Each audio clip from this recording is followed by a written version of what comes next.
cálculo tenían algunos digamos, procesos en los cuales aplicábamos la fórmula de cálculo de entropía, y a la vez usábamos como criterio de espontaneidad del proceso. Recordando cuál es la fórmula de cálculo en un gas ideal, donde este sufre cálculo. Al respecto hicimos algunos ejemplos. Fórmula de cálculo cuando se mezclan de manera isotérmica dos gases. Ahí están las fórmulas. Fórmula de cálculo cuando un líquido y un sólido sufren cambios, los cuales son afectados por ser sólidos y líquidos poco compresibles. Le afecta fundamentalmente la temperatura, y es lo que estamos haciendo en términos operativos, y por eso usamos una ecuación más simple que para gases. Luego, cambio de entropía en líquidos que sufren vaporización. Eso un poco hicimos cuando en la clase virtual un mezclado de agua fría con un mezclado de agua caliente en un recipiente adiabático. Algo de eso, pero podemos seguir entrando un poco, hacer un poco más de esto, y luego cambio de entropía en reacciones químicas. A ver, esto de acá, planteado en clase, y también, ya esa de acá, esta de acá, ya está.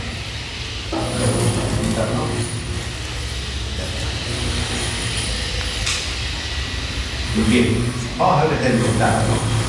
La entropía molar.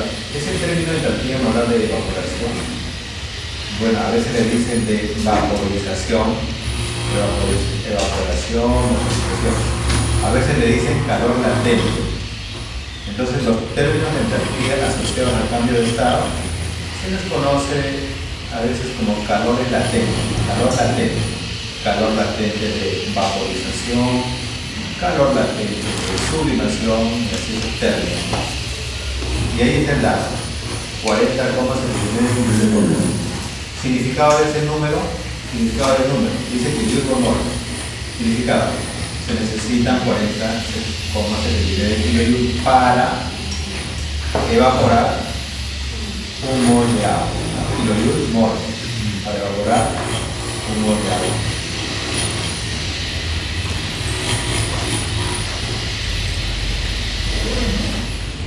Ahí me ha faltado algo, a ver, lo voy a enviar, a ver. Entropía molar de vaporización del agua.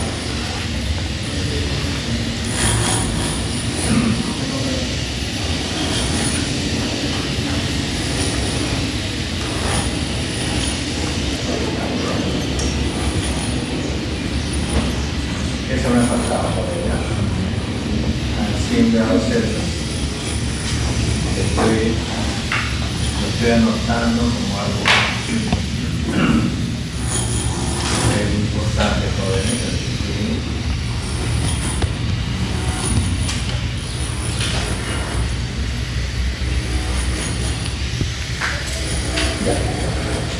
Lo que está arriba en el enunciado, que dice a 100 grados Celsius, es algo que estoy anotando. ¿Por qué debo anotar? Porque los cambios de entropía dependen de la temperatura. Recuerden que hay una cosa, por ejemplo, de Kirchhoff, ¿no?, que permite calcular los cambios de entropía de las reacciones a diferentes temperaturas. Por ejemplo, entonces, igual pasa con los calores latentes, también depende de la temperatura. Por ejemplo, la entropía o calor latente de evaporación del agua a 100 grados es 40,79 kJ. Pero si yo dijera, ¿cuánto va la entropía molar de evaporación del agua a 20 grados?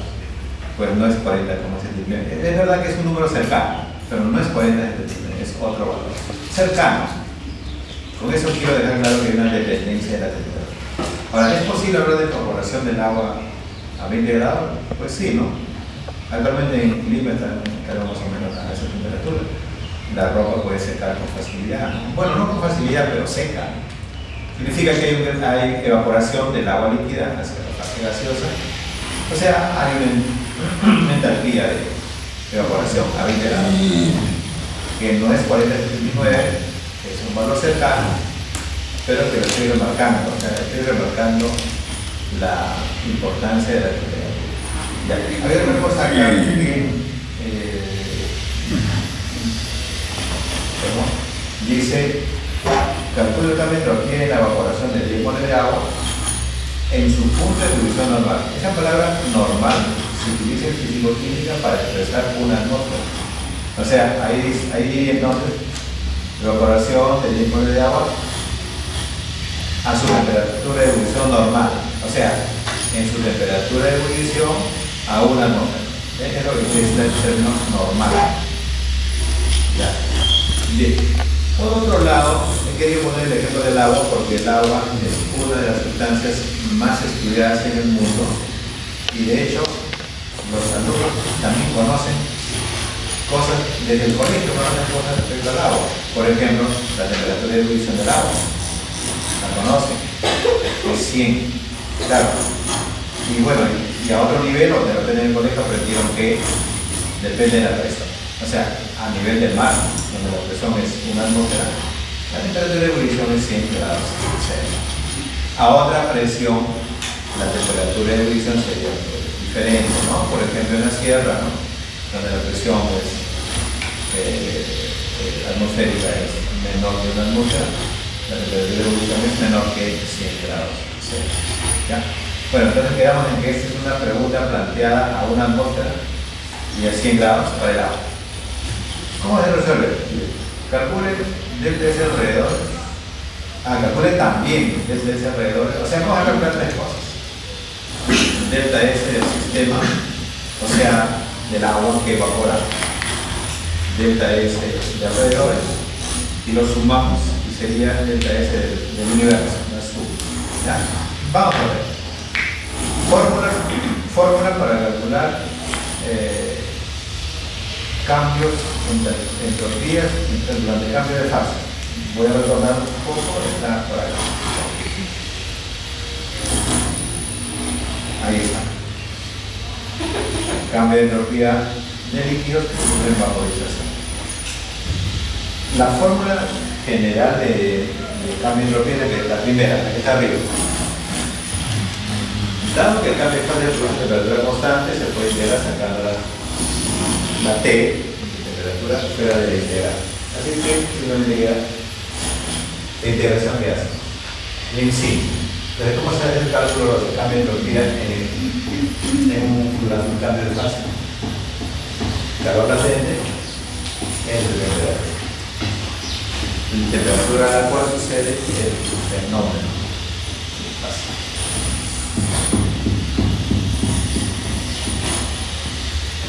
Pero, como los cambios de fase suceden a presión constante y también a temperatura constante, entonces si sucede a presión constante, el calor es igual a cambio de entropía.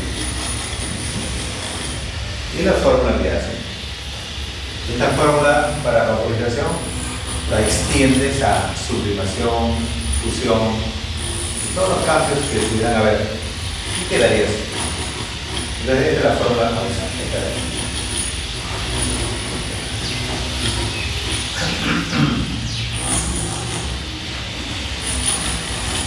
Ya, entonces esa fórmula la ponemos aquí para resolver, ¿ya?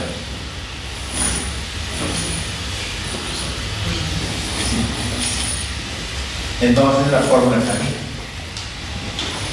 Cambio de entalpía. Como el cambio de entalpía, noten el dato, es kilojoule por mol. Entonces lo que he hecho es poner una N acá para eliminar mol, ¿no? Para que la respuesta quede simplemente joule mol. Ahí le he puesto mol, ¿no? Joule Kelvin no debe ser.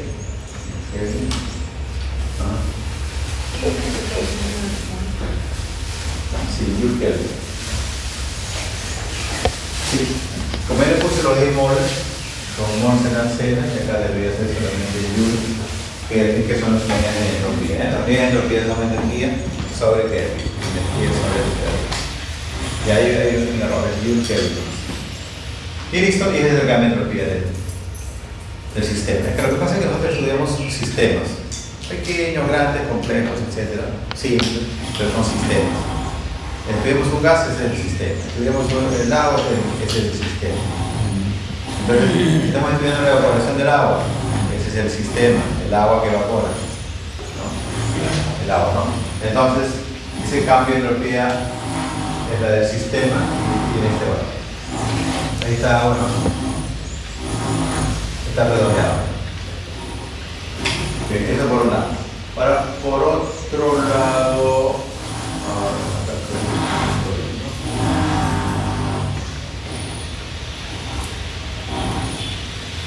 ya. Luego se nos pide el cálculo del cambio de entropía de alrededores. Cambio de entropía de alrededores. Calor de alrededores, temperatura. Pero este calor de alrededor, ¿cuál es? Eso lo miramos en la última clase. ¿Cuál es ese calor de alrededor, del entorno? Decíamos que si un sistema en estudio pierde calor, los alrededores lo ganan. Y viceversa. Entonces, si este proceso de evaporación implica una pérdida de calor o una ganancia de calor, los alrededores son los que aportan ese calor o la reciben. Entonces, vamos a ver calor de vaporización. N por cambio de entropía. 10 moles por calor latente. Y aquí está Q. Sale positivo. Sí, sale positivo. Si sale positivo significa un proceso endotérmico. El término significa que el sistema agua, el agua, gana calor para evaporarse. Y eso tiene lógica, ¿no? Gana calor para evaporarse. Bueno, entonces nos preguntamos, ¿y ese calor que ganó el sistema, de dónde vino? Pues del entorno. Pues el entorno pierde calor. El entorno pierde calor y pierde esto. Entonces, el agua gana esto y el entorno pierde esto. Así que el calor alrededor será este número, pero con signo cambiado.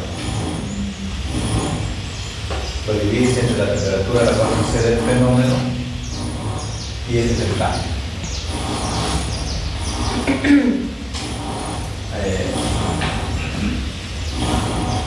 Ya tienes el cambio de entropía de alrededor, lo sumas y tienes la respuesta. La suma es el cambio de entropía del universo. Y la suma da 0. Era de esperarse. El valor 0 del cambio de entropía del universo significa que el proceso se desarrolla sin salirse del equilibrio. Este resulta coherente, pues agua líquida por de agua tiene equilibrio en su temperatura de ebullición. Agua líquida y vapor de agua tienen equilibrio a la temperatura de 100 grados Celsius cuando la presión es 1 mol. Entonces, una situación de equilibrio. Este es un proceso que va sucediendo en estadios, o sea, sin salirse del equilibrio. Sí. ¿En qué situación era que el cambio de entropía del universo era diferente de eso? El cambio de entropía del universo es diferente de 0 cuando los procesos son irreversibles. Y esa irreversibilidad está asociada a lo que se conoce como proceso espontáneo también. Y para recordar esto, vamos para acá. Está anotado aquí. Los procesos espontáneos que son irreversibles, simple proceso espontáneo irreversible, están asociados a un cambio de entropía del universo mayor. Menor que 0 nunca sale. Nunca, si sale menor que 0, algún problema de cálculo había. No es imposible que salga menor que 0. Luego, 0 puede salir, sí. Como en este caso último, salió 0. ¿Qué significa? Es un proceso que sucede sin salirse del equilibrio. O sea, que sucede mientras el sistema está en equilibrio. Entonces, por ejemplo, decía que los procesos reversibles son hipotéticos, pero decía que en la naturaleza algunos procesos pueden considerarse cercanos al equilibrio, como los cambios de fase, por ejemplo.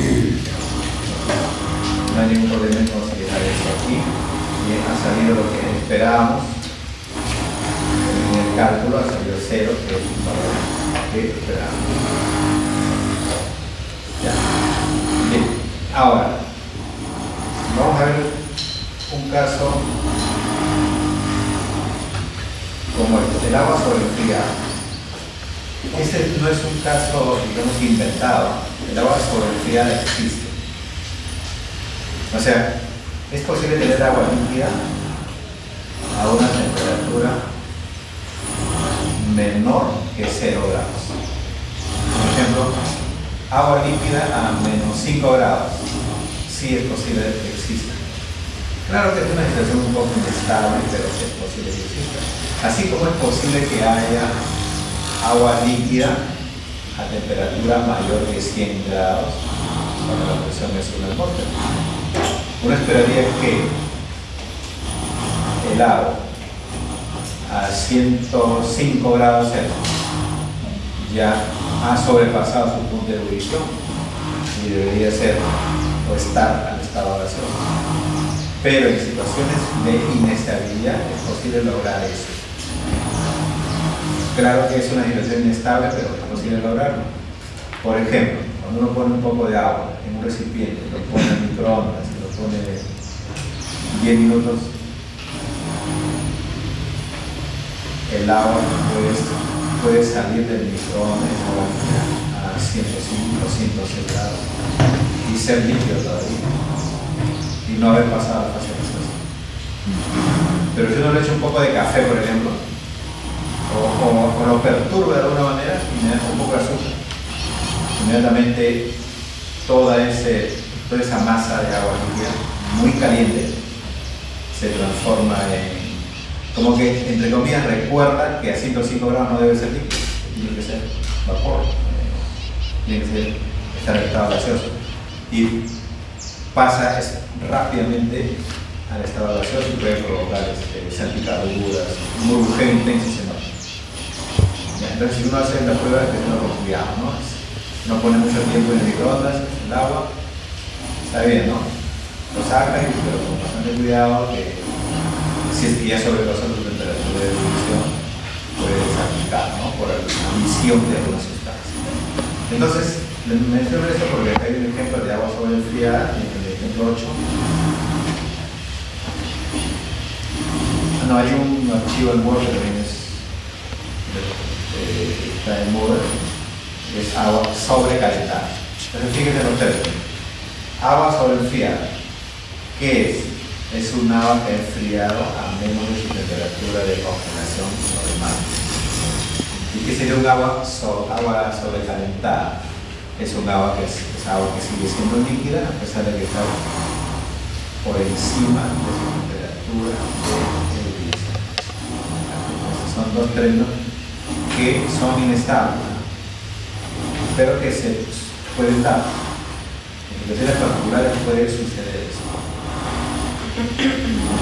Bien, ahora, dice aquí, el agua sobrefriada es agua líquida que ha enfriado a menos de su punto de congelación normal.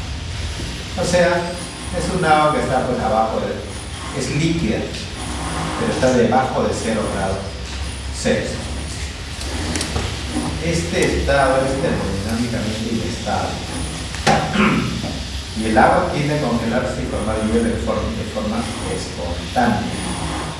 Suena una perturbación y cualquiera inmediatamente, espontáneamente, se convierte en hielo. No sé si lo han observado alguna vez en una bebida gaseosa que está en el freezer y a veces llega a menos. En el freezer la temperatura es por lo menos menos 20, menos 18 y está bien frío, pero uno lo saca y está líquido, pero cuando lo destapa, lo perturba y empieza a salir También empieza a formarse hielo. No sé si lo han notado. Parece. Para cerveza igual, sí. Con aquellos que tienen dióxido de carbono, empieza a formarse hielo y además las burbujas del dióxido de carbono hacen que salga como una cremolada. O sea, empieza a salir. Entonces, es porque sale una estabilidad. Ya. Supongamos que hay 2 moles de agua sobrefriada que se convierten en hielo a menos 10. Ojo, aquí está asegurando que hay 2 moles de agua líquida sobrefriada que está a menos 10. ¿Qué esperaríamos que suceda de manera espontánea? Pues esperaríamos que se convierta espontáneamente en hielo.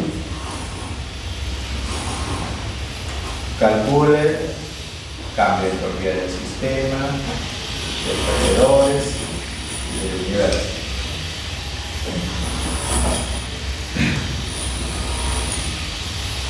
Pero el dato que tenemos es entropía normal de congelación del hielo a cero. Bueno, acá quería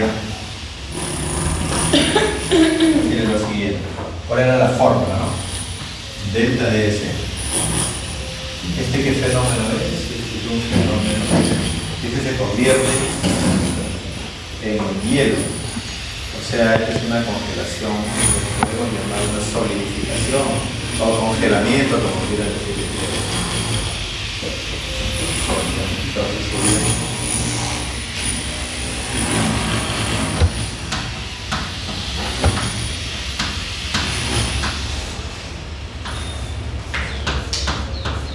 calor latente de congelamiento o de solidificación, como quieran llamarlo, sobre la temperatura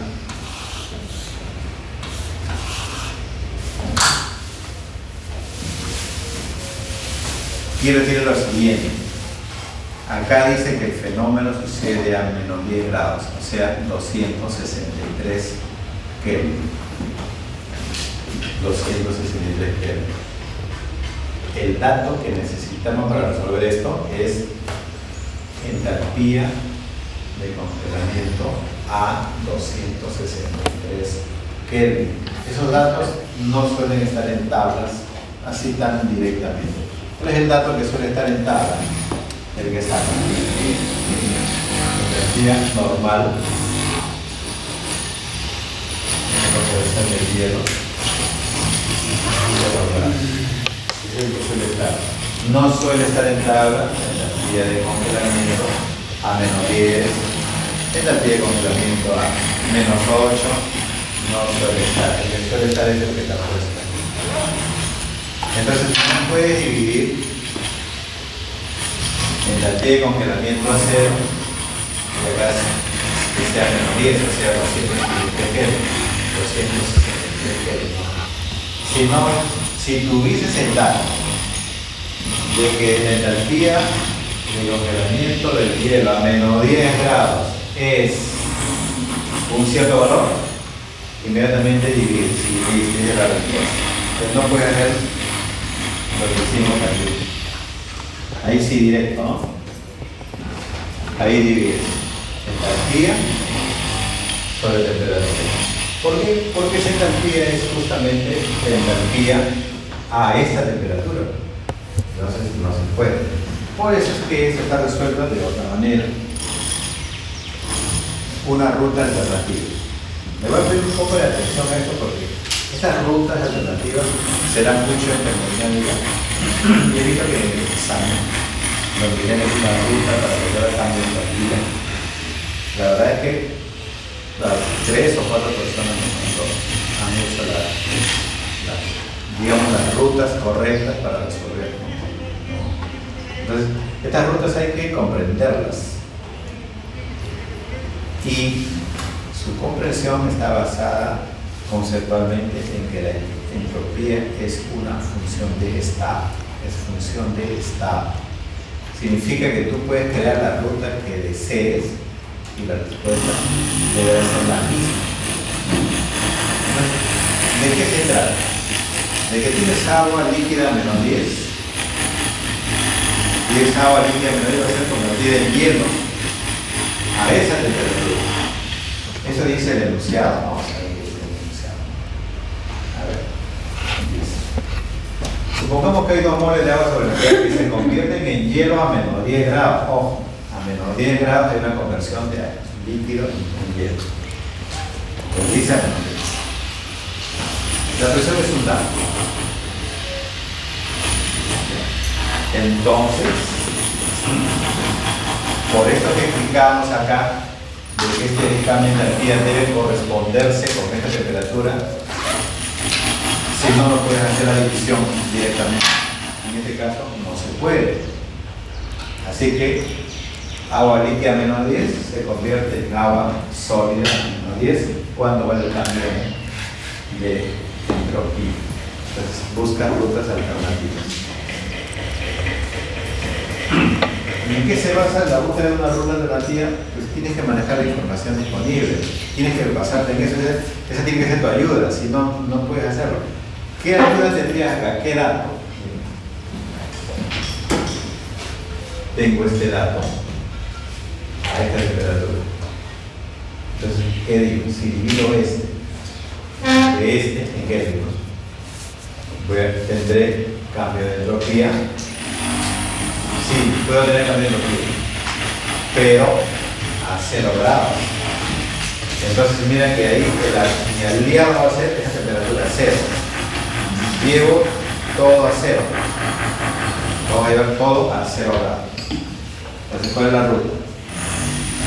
Esta agua líquida que está a menos 10, lo llevo a 0. Una vez que está en 0, calculo el cambio de entropía para que cambie de líquido a sólido, pero a 0 grados. Esto sí lo puedo hacer con los datos del problema. Divido el cambio de entropía, que es el dato directo en el enunciado, entre los 173 que eso sí se puede. Entonces, eso es calculable con los datos del problema. Al dividir este cambio de entropía entre esta temperatura, estamos calculando delta de S 2. Pero yo no quiero decir el de arriba. Entonces acá tienes un calentamiento y acá tienes un enfriamiento. Los calentamientos y enfriamientos tienen sus respectivas fórmulas para cambios de entropía. ¿Cuáles son? Aquí está. Cambio de entropía de líquido y sólido. Pues hay fórmulas. Y esas son las que vamos a usar. Sí, fácil. Ahí está la fórmula, mira. Claro, la que les mostré en diapositivas anteriores es así.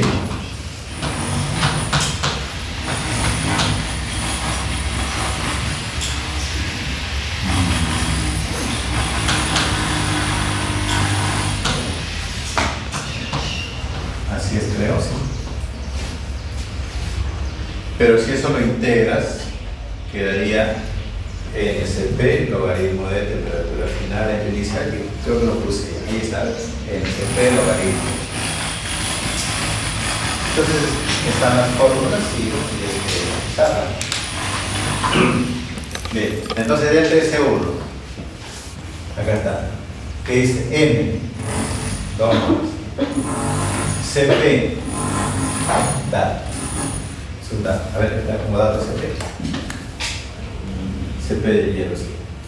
Ah, y también está el CP del agua líquida. Entonces, mucho cuidado. Acá es líquido. Entonces el CP de líquido. Este es sólido que se enfría. Entonces usan el CP del sólido. Este es líquido que se calienta. Ese es el CP del líquido. Aquí está. Todos son datos que salen en el enunciado. Y bueno, ya está, hemos reemplazado.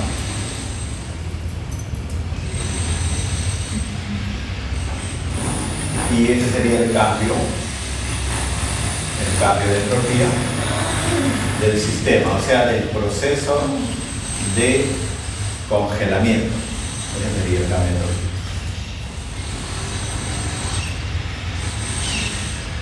Eso es del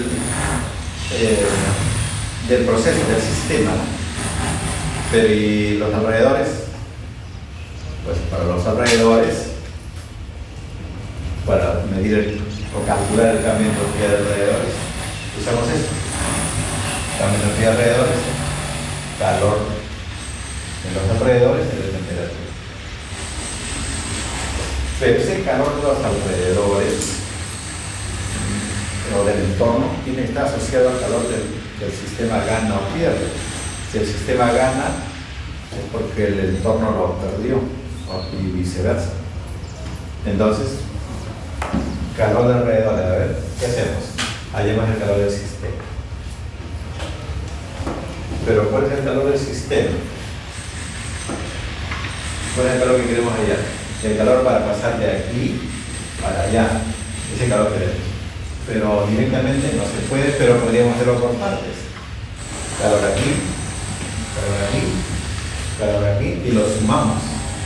Y eso sería pues el calor del cambio que queremos. Y aquí está.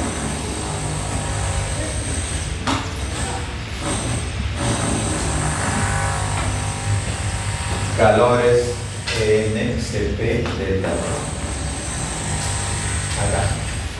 Acá. Calor es el calor latente. Y acá, calor es NCP delta T. Ahí está. Y ahora con eso ya pues el calor del sistema sale un número que es negativo. Bueno, entonces para los alrededores será positivo.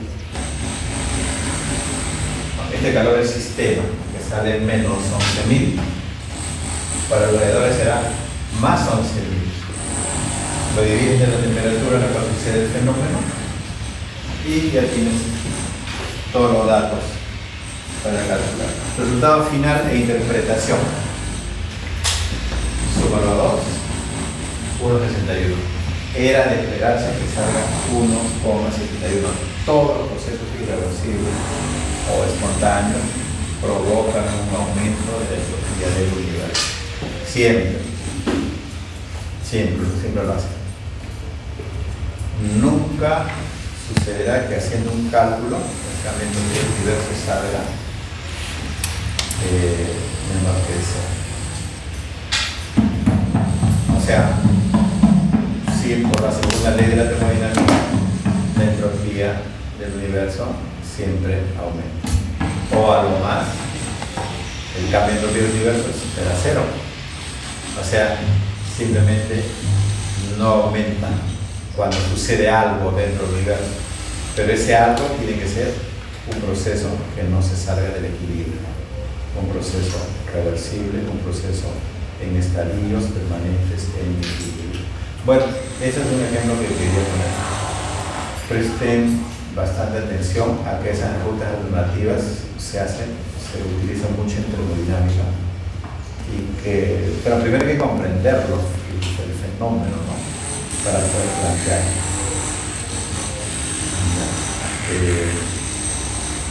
A ver, ¿qué más hay? Por acaso, cualquier consulta que haya, ¿no? Me interrumpa nomás, ¿no? Sin ningún problema.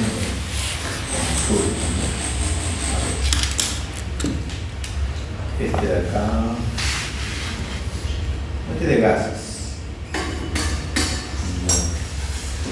este de gases, sino que está CP función de T, pero ¿verdad? Lo revisan ustedes. Ciclo de Carnot ya hicimos, pero a ver, vamos a recordar el ciclo de Carnot. Es cierto que el ciclo de Carnot tiene tiene una serie de ecuaciones, ¿no? A ver,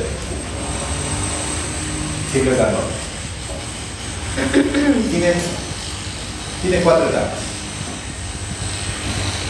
Está planteado para un gas ideal y las 4 etapas son reversibles. Esas son las características de un ciclo de Carnot. Etapa 1, etapa 2, etapa 3, etapa 4. Si utilizas las ecuaciones de la primera ley de la termodinámica, puedes hacer cálculos. Pero, por un lado los cálculos, pero por otro lado la comprensión de lo que significa un ciclo de Carnot. Se puede demostrar con cálculos, pero también usando otros criterios, de que de 1 a 2 el sistema gana. Lo hacíamos en las clases previas. A veces no necesitan hacer cálculos y lo pueden deducir. Por ejemplo, yo le preguntaba, de 1 a 2, ¿es una expansión o es una compresión? Les pedía que miren eso. Acá, el volumen. De 1 a 2 es una expansión. Si el gas se expande, en términos de trabajo tiene un significado. Hace trabajo sobre el entorno. ¿De acuerdo? Hace trabajo. La pregunta que les hice después es, ¿y de dónde viene esa energía para que pueda hacer trabajo? Por la primera ley, debería venir solo de dos posibilidades, ¿no?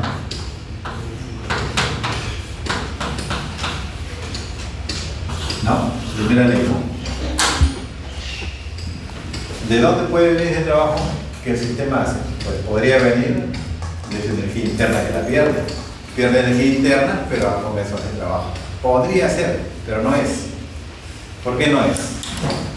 Porque es un proceso isotérmico. Y si es isotérmico, no sufre cambio de energía interna. O sea, matemáticamente, esto es cero. Así, ¿cuál es la explicación? ¿Por qué hace trabajo? Porque gana una cantidad de calor que lo convierte en trabajo. O sea, convierte el calor ganado en trabajo. O sea, calor ganado, gana calor. Por eso que está acá esto, ¿no? Esta flecha, ¿no? Significa gana calor. En este proceso, en esta etapa de 1 a 2, gana calor. De la misma forma que podemos demostrar esto, de que de 3 a 4 pierde calor. Y también se puede conceptualmente decir que si de 2 a 3 es adiabático, acá no hay ganancia de calor ni pérdida. Igual acá, no hay otro adiabático, tampoco acá hay ganancia ni pérdida.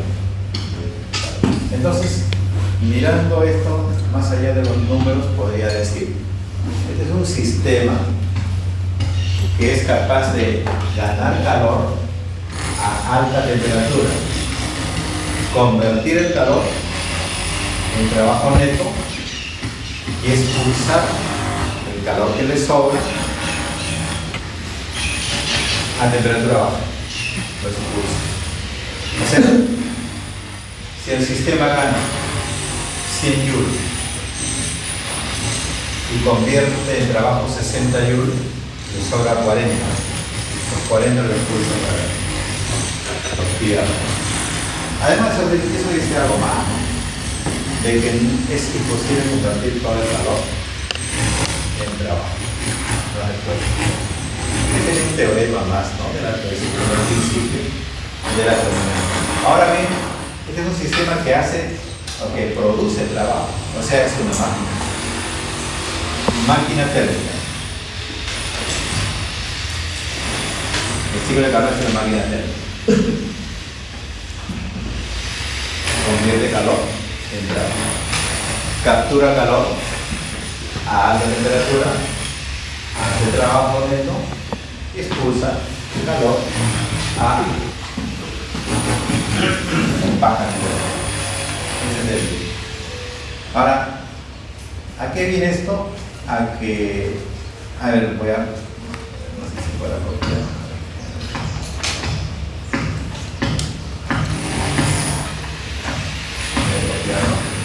Y lo voy a pasar acá a lo que le llaman el ciclo inverso.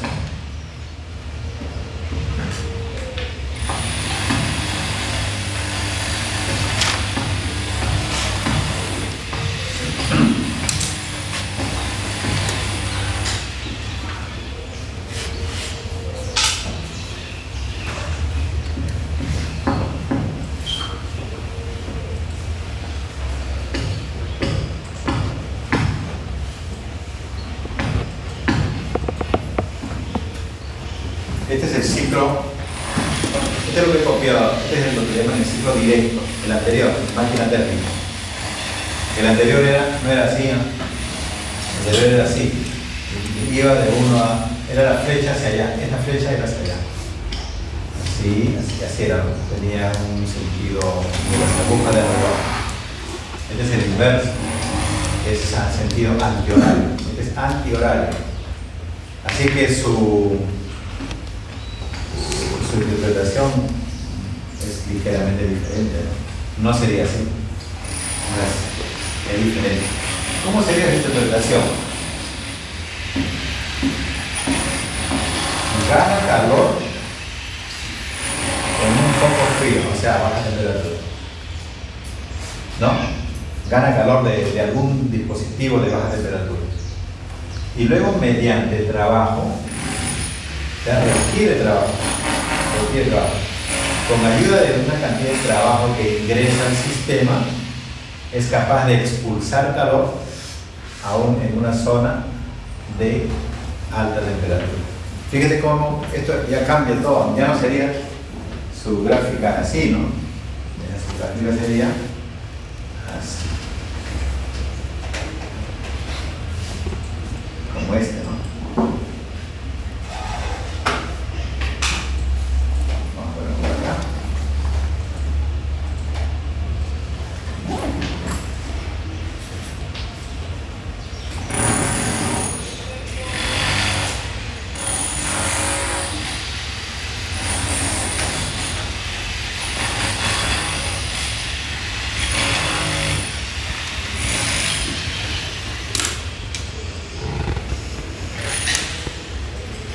Bueno, más o menos ahí, ¿no? Ya.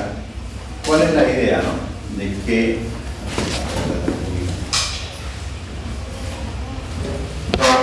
el ciclo inverso ya no es así, es al revés.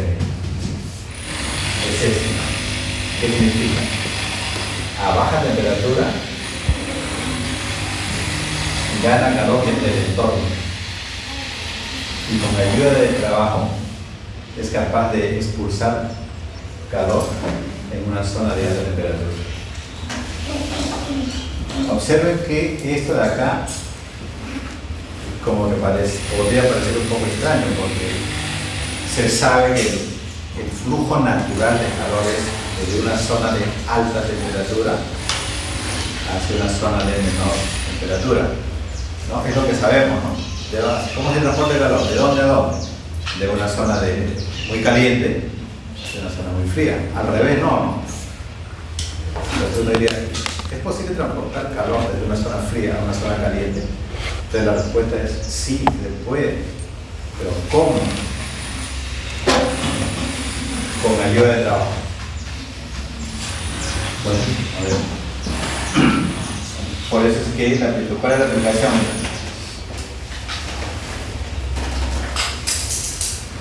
Se aplica, por ejemplo, en una bomba de calor. Esta es la aplicación de ese tipo de sistemas, ¿no? De sistemas psíquicos. Es una aplicación.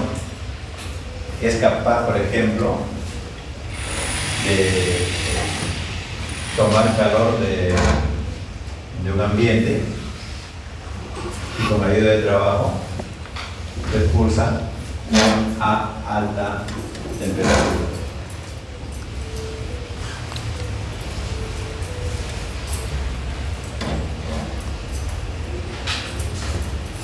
A ver, definición de bomba de calor. Es un dispositivo mecánico usado en calefacción de recintos, casas, edificios. El sistema absorbe el calor de una fuente fría, el ambiente, y lo libera en una fuente caliente, la edificación. Mire, ¿de dónde absorbe el calor? De una fuente fría, o sea, el ambiente, el entorno. Bomba de calor.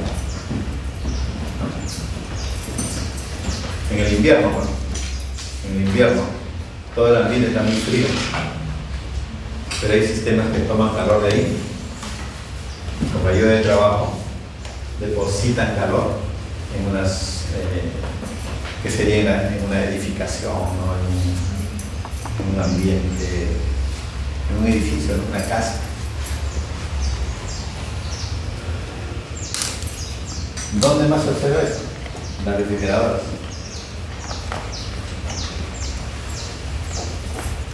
El sistema absorbe el calor de los alimentos o de lo que uno guarda en la refrigeradora, ¿no? Y como lleva de trabajo, se expulsa en una zona de alta temperatura, que sería pues la cocina, ¿no? Por ejemplo, el aire de la cocina, o donde tengan la refrigeradora. ¿Y cuál sería este? Los alimentos, las frutas, la comida, las bebidas. De ahí coge el calor, retira calor, para que se siga manteniendo frío. Pero utiliza un motor. Habrán notado que todas las refrigeradoras tienen un motor. ¿Dónde más? ¿Cuál sería otra aplicación? Dispositivo de aire acondicionado. ¿Cómo es eso? De un ambiente, por ejemplo, una habitación, el sistema toma calor y lo expulsa al entorno. O sea, para enfriar, para acondicionar, ¿no? En el verano, pues, ¿no? En el verano, para poder mantener un recinto frío. El otro es en el invierno, ¿no? Para mantener un recinto un poco caliente.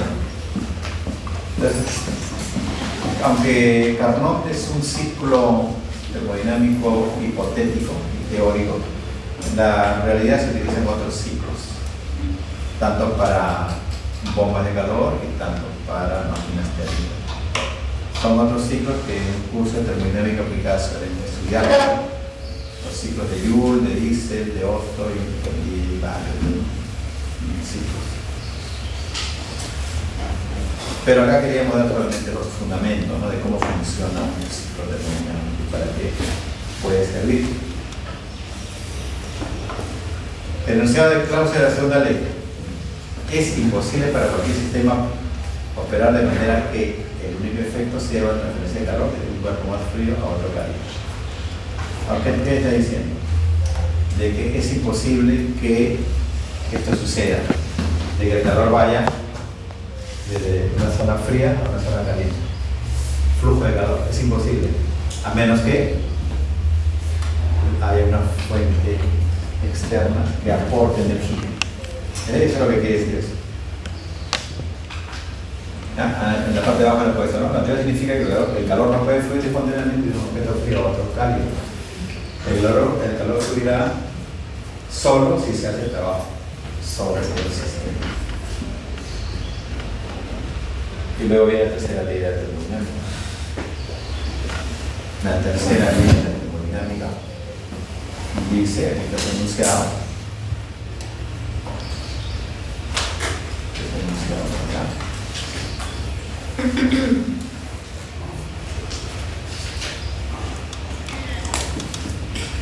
eso enunciado.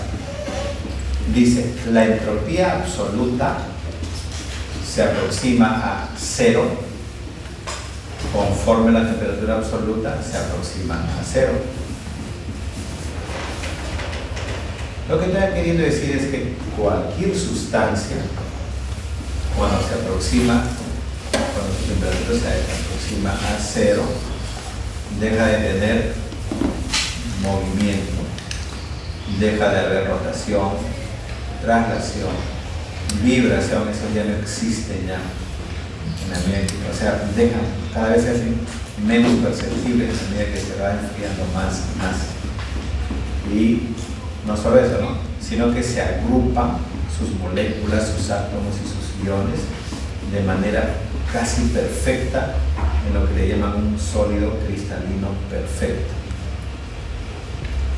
Todo esto hace que se diga que si la sustancia llegase al 0 Kelvin, su entropía sería 0, o sea, sería la perfección.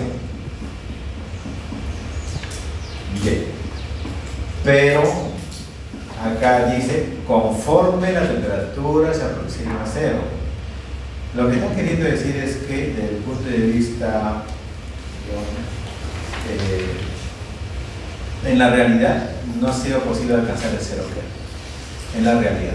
O sea, no se conoce de ningún experimento que haya logrado que sustancia alguna llegue a cero Kelvin. Hay alguna, obviamente, imposibilidad de orden tecnológico. No es posible. Pero sí hay experimentos que se reportan en la bibliografía en el que se ha llegado a algunas décimas de grado. No recuerdo el valor, pero tal vez 0,001 Kelvin, por ejemplo. No recuerdo qué valor. Pero sí, ha habido muchos esfuerzos para llegar a estos valores. Pero así que esta es una teorización que tiene sus fundamentos, ¿no? Porque de 0 Kelvin ya no hay movimiento. Es la temperatura más baja que un sistema puede alcanzar. Es que finalmente, ¿qué es la temperatura? Es una medida de energía cinética de una sustancia. ¿Qué significaría temperatura cero? Pues que ya cesó todo tipo de movimiento. En esa circunstancia, la tercera ley nos dice que la entropía de la sustancia será el valor cero. Noten esto y comparen con las entalpías de la información, con entalpía. ¿Qué decíamos en entalpía? La entalpía de los elementos a 25 grados de una atmósfera va a ser cero, pero a 25 grados. ¿Por qué? Porque los científicos lo decidieron. Ese es un valor referencial. Dada la imposibilidad de medir las entalpías absolutas de las sustancias, no es posible medir entalpías absolutas, pero sí es posible medir entropías absolutas. Fíjese la gran diferencia. Sí es posible cuantificar, reportar entropías absolutas. Ahí están algunos datos. Mira la simbología arriba. No dice delta S. Dice S nada más. No dice delta S. ¿Por qué? Porque las entropías de las sustancias no necesitan una referencia. Porque estas entropías que aparecen en tabla son absolutas. Son absolutas. No necesitan referenciarse como las entalpías. Son valores absolutos. Ahora, ¿cómo es que se sabe que es absoluto? Porque tenemos un valor conocido. El valor conocido es a 0 grados. Si yo le pongo arriba donde dice 298 Kelvin, yo le pongo 0 Kelvin, acá pongo a todos 0, y acá pongo a todos 0. Fíjese que ese valor sí es conocido, y ese es un valor absoluto. La entropía absoluta de todos ellos es 0, cuando la temperatura es 0 Kelvin. Es un número absoluto, no es una referencia. Por eso es que podemos conocerlo a 298 Kelvin, y aquí está reportado.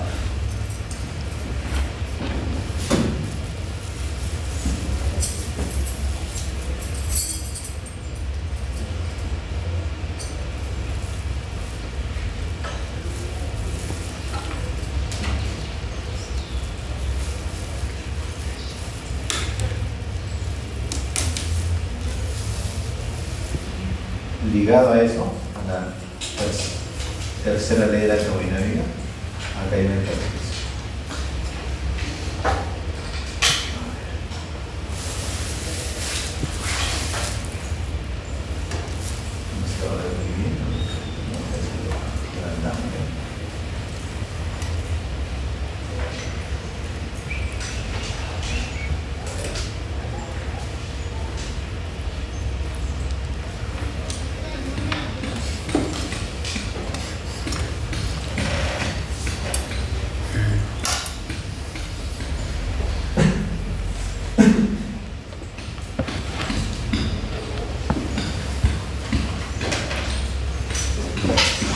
Ya, acá.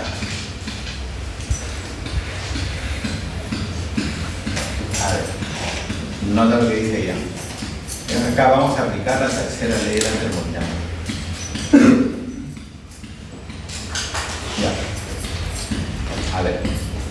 Se ha encontrado, dice, que para el propano a una atmósfera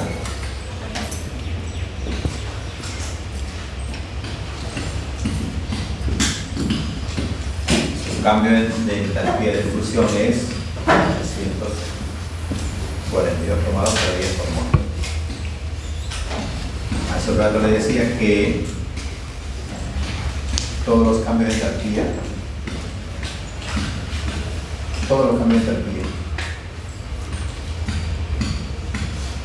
de cambio de fase y de cualquier tipo depende de la temperatura. Y por eso que acá dice que este cambio de entalpía de fusión es en el punto de fusión de 85 por el 25 que es. O sea, si nosotros partimos de 0 Kelvin, hacemos una línea de temperatura, la línea de temperatura, pueden poner por acá 0 Kelvin. Y si es 0 Kelvin el propano, pues esperamos que sea un sólido, porque está como un cristal perfecto. O sea que es un sólido, ¿no? Y algo que todos los alumnos de ciencia manejan es que si la temperatura va aumentando, este sistema eventualmente pasará a líquido. Y de líquido, si uno sigue el calentamiento, eventualmente puede pasar a la fase gaseosa. O sea que por aquí habrá una temperatura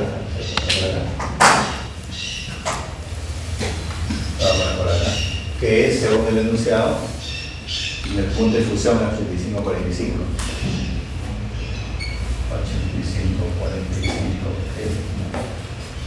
Eso es acá, y donde se empieza a convertir en, ahora sucede un cambio de fase. O sea, aquí todavía podría estar en sólido, pero estará en una fase sólida que empieza a cambiar. O sea, acá le voy a poner de nuevo 85-45 Kelvin. Y aquí le voy a poner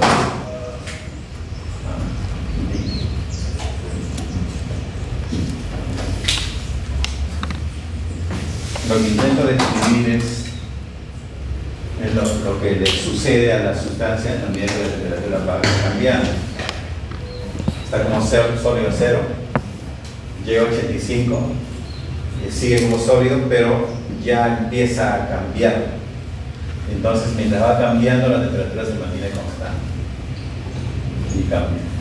Ahora, una vez que todo es líquido, tengo 85, ahora, si sigue ganando energía, la temperatura empezará a aumentar. ¿Hasta dónde? Pues hasta que llegue a una temperatura que podemos llamar su temperatura de ebullición, y creo que está acomodado acá.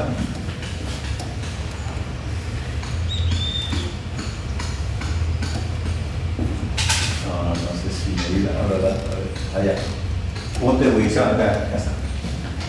231,0.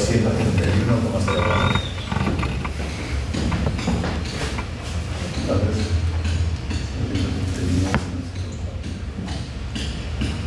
y acá vamos a poner el líquido.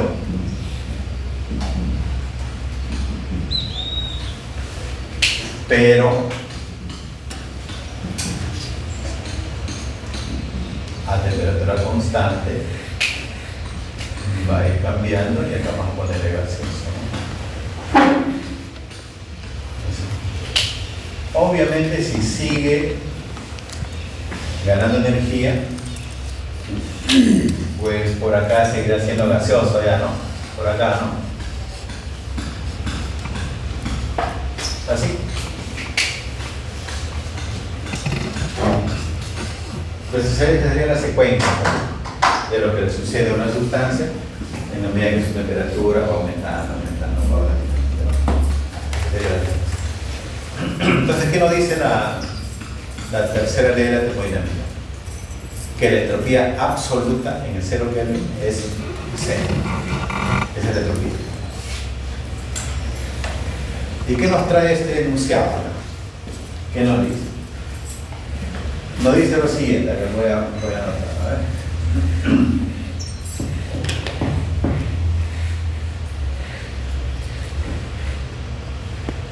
Ya. Voy a empezar con esta información. Lo voy a marcar.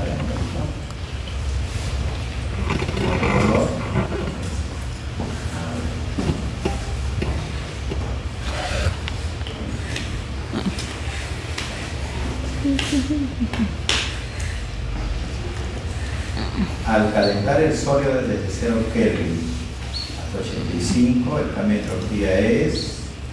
Ya, ese dato lo voy a marcar. Ya. Lo que está en verde.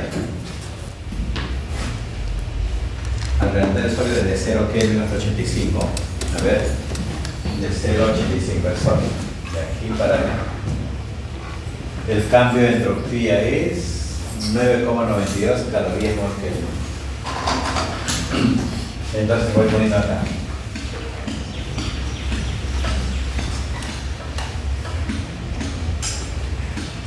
$9,92 calorías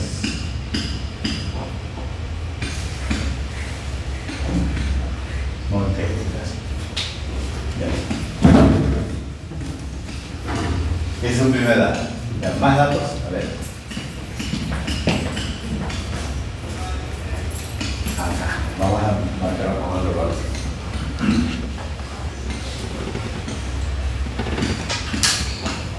Al calentar el líquido de 85 a su punto de ebullición, el cambio es, esto lo marco también, y lo ya, ahí. Ahora lo que he marcado, al calentar el líquido de 85 hasta el punto de ebullición, el cambio es 21. El líquido desde 85 hasta su punto de ebullición, el cambio es, aquí lo anoto. El cambio es 21.2106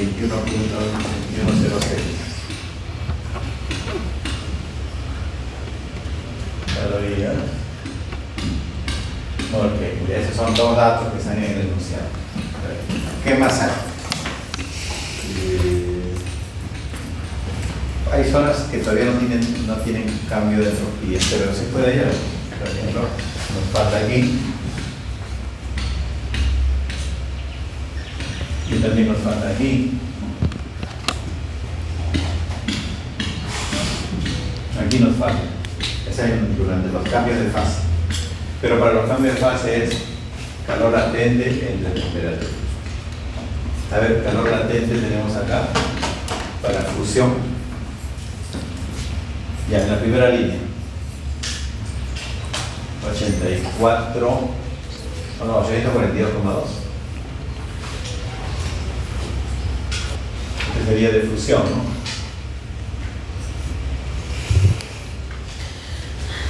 Pues sería 842,2. Pero sobre la temperatura a la cual sucede el fenómeno, que es 85,45. Igual, y bueno, y nos va a dar una respuesta según esto, calorías, mol, calorías,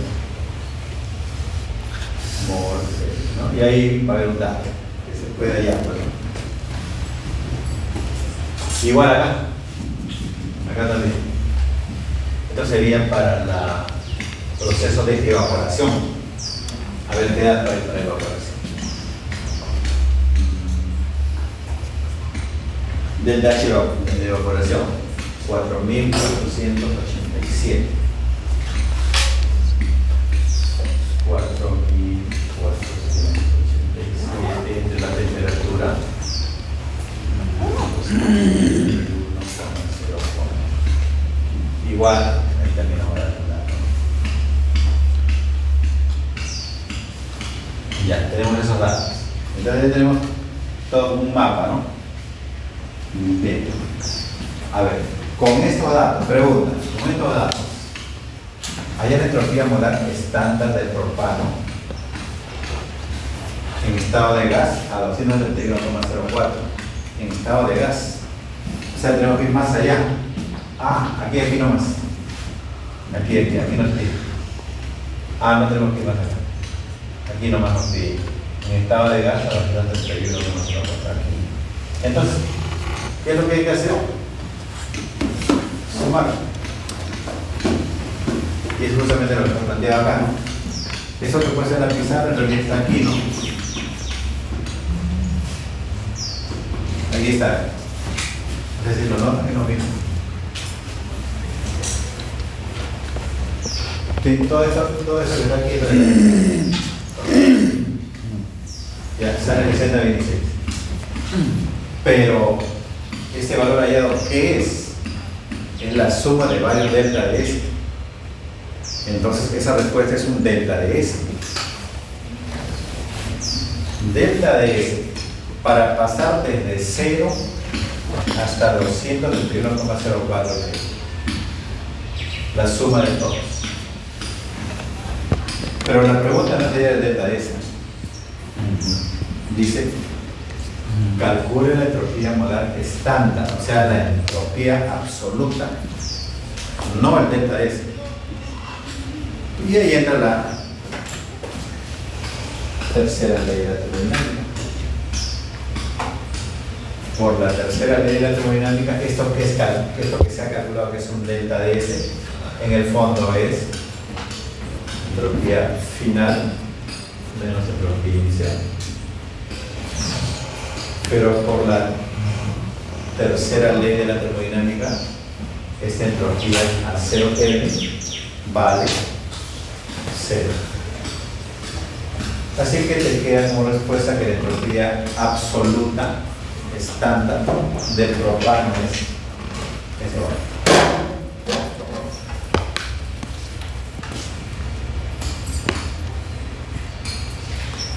60,26 calorías mol.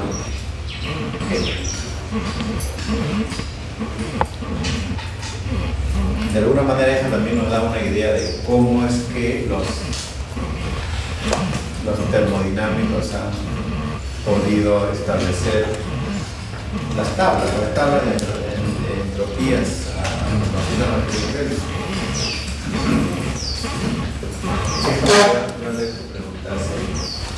a ver, esto no lo voy a hacer, pero lo voy a plantear para que ustedes digan cómo haría si hago el siguiente cambio.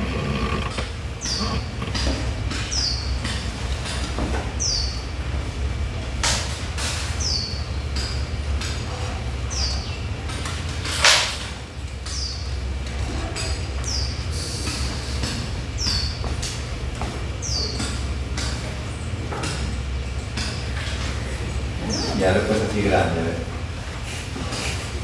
Ya le he cambiado la información. Hallar entropía molar estándar del propano en estado gaseoso a 298 Kelvin. Qué bien de lo que hemos hecho. ¿Cómo cambiaría la solución?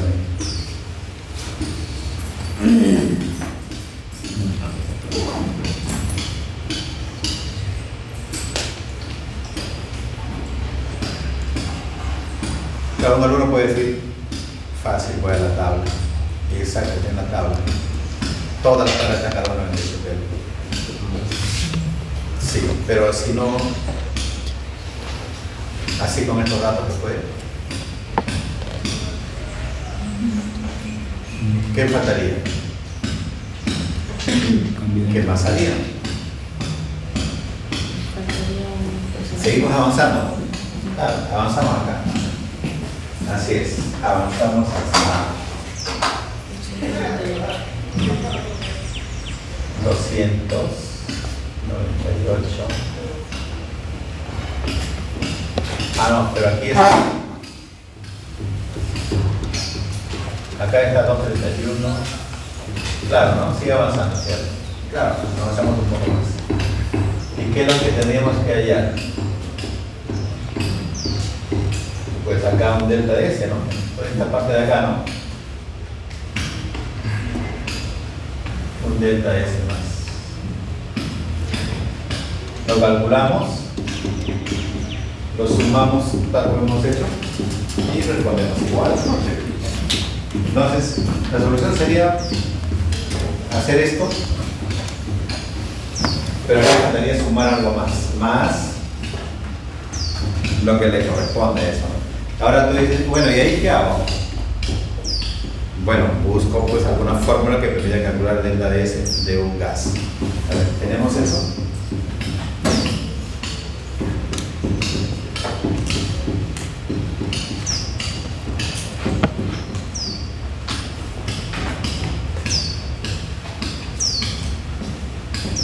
Aquí está.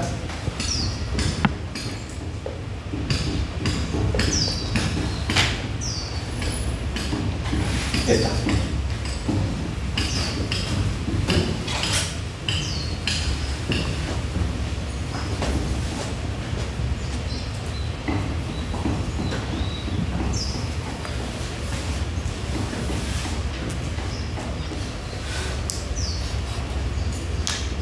No sé si me anuncia, dice que la presión es constante.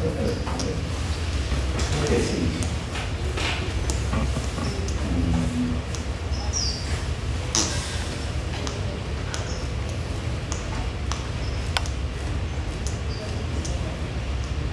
Acá hace alusión a una atmósfera.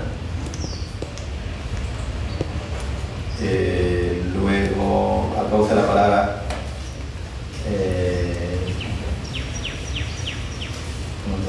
no, en ningún lado más. Bueno, en realidad sí hace alusión a una presión, que es una atmósfera. Y eso dice que podemos decir porque si la presión es constante, esto de acá ya no lo usamos y solamente quedaría esto. Cp integrado sería logaritmo de temperatura final y de temperatura inicial.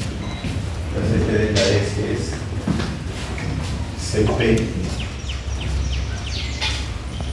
por el logaritmo de temperatura final entre temperatura y así sería. No estoy poniendo el número de mol porque hemos observado que todo lo estamos expresando por mol, ¿no? Por mol, todo por mol. Entonces ya no estoy poniendo. En todo caso, si quieres ponerle N, pues es un mol. Todo va por mol. Es que en la tabla de datos también viene por mol.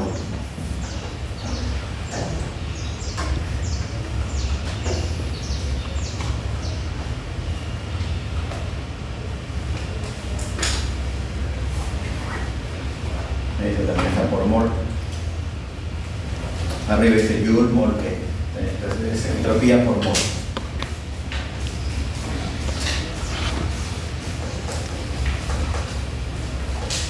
Ahora, el conocimiento, o sea, la tercera ley de la termodinámica también permite ya esto. O sea, se han creado las tablas, ya existen las tablas, ahora hay que calcular el cambio de entropía de la reacción. Pues si hacemos productos menos reactamos.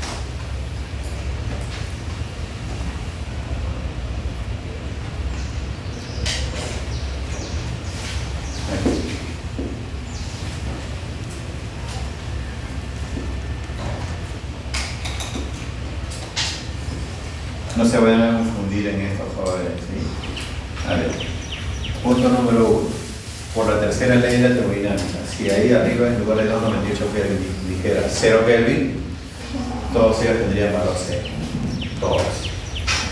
Segundo, como la temperatura no es 0 Kelvin sino 298 Kelvin, va a ser una temperatura mayor, significa que todas las sustancias tienen alguna entropía. Y por eso que acá no hay valores negativos. No tendría sentido un valor negativo. El menor valor es en el 0 Kelvin. Todos son positivos, no como en las entalpías, ¿no? Donde encontramos valores de 0.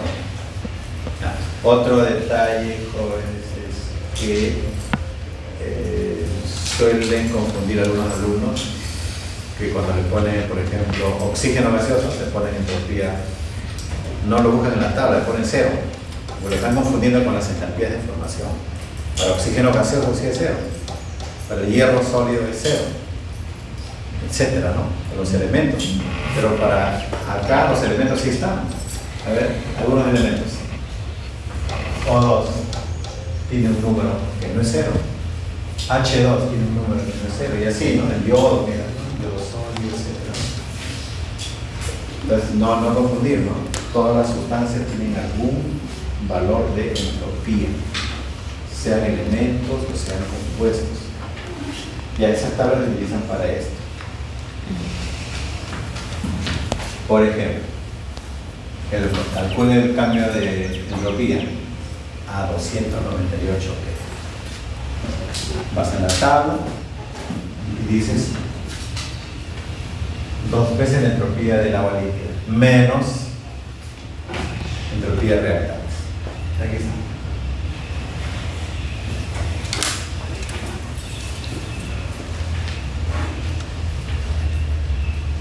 Acá también hay una interpretación que quería decir, ¿no?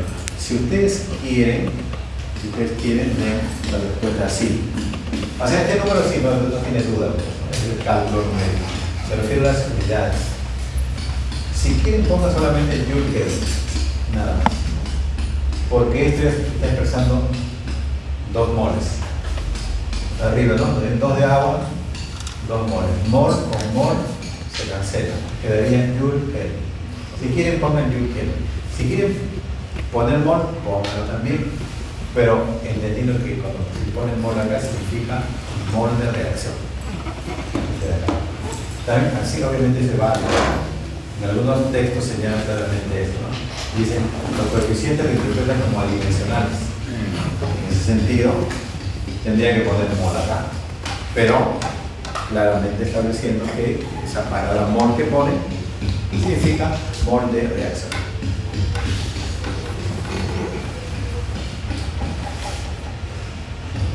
Aquí todavía quedaría lo siguiente, ¿no? Y si la temperatura no fuese 298 Kelvin, sino 1000 Kelvin, entonces como que habría que buscar una ruta también para resolver eso, ¿no? Es 1000 Kelvin. La tabla está hecha a 298, no está hecha a 1000 Kelvin. Entonces, ¿qué significaría? Buscar una ruta alternativa de solución. Porque la entropía es una función de estado y nos permite hacer eso. Bien, para terminar, con eso terminamos. Ya. A ver, seguimos con 298 Kelvin. Vamos a calcular delta S del sistema. El sistema es la reacción química. Entonces, delta S del sistema significa ya delta S de la reacción. Luego los alrededores y luego el universo. Ahí está escrita la ecuación química. Delta S de reacción. Vas a las tablas y buscas el valor. En tabla, y en la tabla. Productos menos reactantes, respuesta. Delta S del sistema, o sea, de la reacción.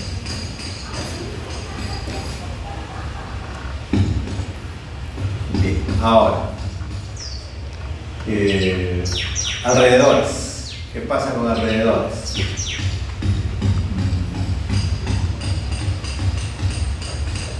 Para los alrededores, vamos a calcular el delta S, calor de los alrededores, el de temperatura, es el delta S del alrededor. Pero este calor de alrededor, es el cambio de entalpía.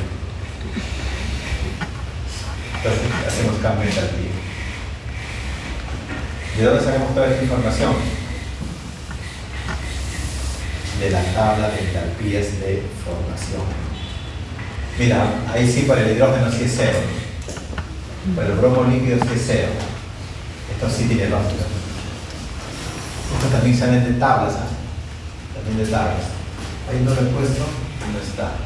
Pero por ejemplo, este sí es bromuro de hidrógeno, 35,2. A ver, verifiquemos esto por favor. Bromuro de hidrógeno. Ah, aquí no lo tengo. No lo tengo acá. Pero eso sale de las tablas.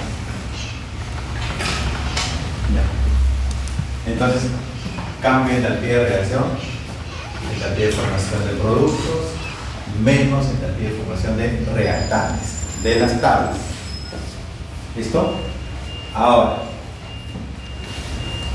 ya está calculado eso, entonces, calor de alrededor es lo que te salió acá. Pero le cambio el signo. Menos 72, más 72. Lo divide entre la temperatura. Este es el cambio de entropía de alrededor. Sumas positivo. Valor esperado, ¿no? No se espera negativo nunca. Para todo proceso real, todo proceso de la naturaleza, el cambio de entropía del universo va a ser de cero, salvo que algunos procesos sucedan sin salirse del equilibrio, que son bastante hipotéticos. Algunos acercamientos al equilibrio son equilibrios de fase, ¿no? Ahí sí esperaríamos un cambio de entropía del universo igual a cero. Mejor. Bien. Ahora,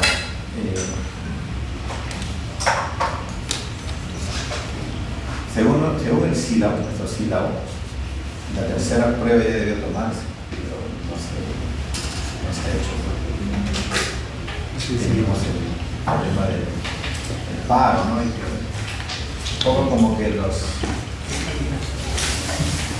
Miércoles hay que Entonces nosotros decir. ya tenemos clases No sé. ahora Hay que para decirlo. completar algunos temas de acá. Pero la parte teórica ya está. Entonces, el día miércoles haremos un complemento. Y vamos a hablar. Déjame ver el sílabo, por favor. El sílabo. Siéntenlo. El curso tiene cuatro.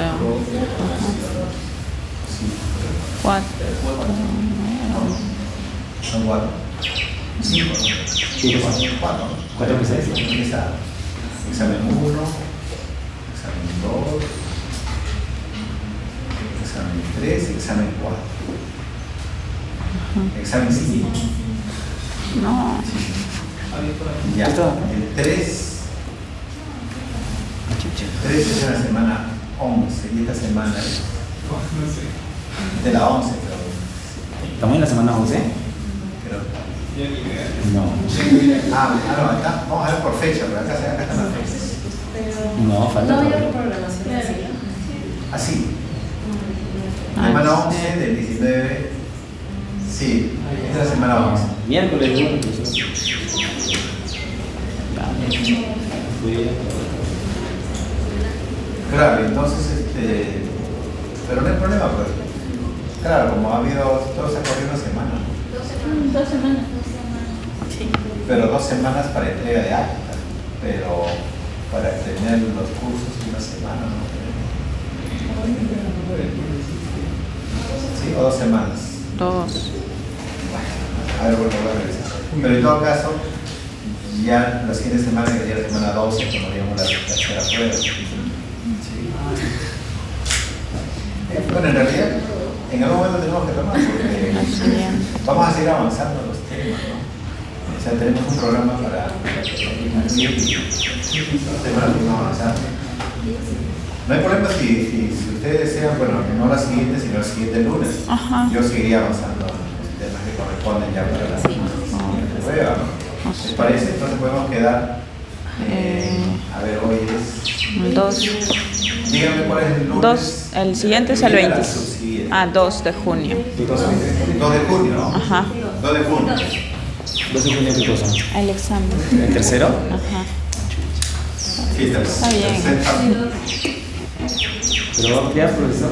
No, no, lo mismo, solo que lo ha seguido avanzando. No, no digo, pero... Los temas no. El ciclo no termina en 16 semanas. Ah, no dice que 2 semanas, sí. Van a añadir 2 semanas más. Bueno, respetaremos lo que diga pues la resolución. Si hay que correr el ciclo, pues se hará, no según lo que diga la resolución.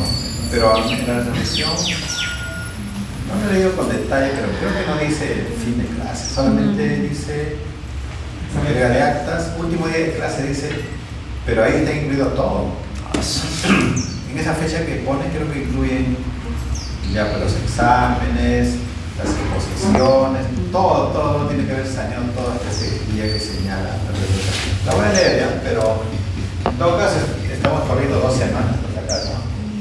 Porque según el sílabo debió ser hoy, ¿no? Hoy debió ser la tercera prueba.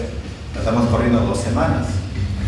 ¿Sí? Entonces me dicen que es lunes 2. Ya.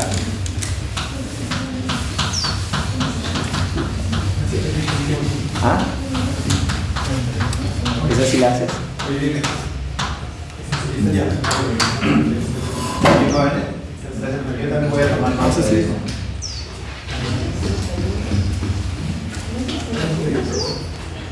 ¿Así? ¿Tú llegaste ahorita? Ya, tú le das la ¿Sí? Ya, siempre pueden ver. Chicha. Nosotros respetamos los temas que digan sílabo. ¿Pero qué dice el sílabo?